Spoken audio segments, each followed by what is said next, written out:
Gipakaon ni Jesus ang 4,000 ka mga tawo. Marcos Kapitulo 8, 1-10. Human sa pipila ka adlaw, nagtigom na asab ang daghan nga mga tawo didto kang Jesus. Sa dihang wala na sila'y pagkaon gitawag ni Jesus ang iyang mga sumusunod ug giingnan, naluoy gayod ako nining mga tohana. Tulo na kaadlaw nga nagauban-uban sila kanako ug wala na sila'y makaon. Kon papaulian ko sila nga gutembasan ug makuyapan sila sa dalan kay layo pa man kaayo ang gigikanan sa uban kanila. Mitubag ang iyang mga sumusunod, asa kita makakuha og pagkaon dinhi sa kami nga wan nga ipakaon nining mga tohana.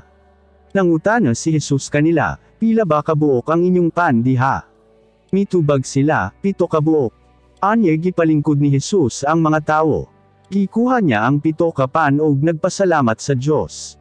Gipikas-pikas niya kini ug gihatag sa iyang mga sumusunod aron iapod-apod sa mga tawo. May pipila asab sila kagagmay nga mga isda. Gipasalamatan asab niya kini ug gihatag sa iyang mga sumusunod aron iapod-apod sa mga tawo. Nangaon sila og nangabusog.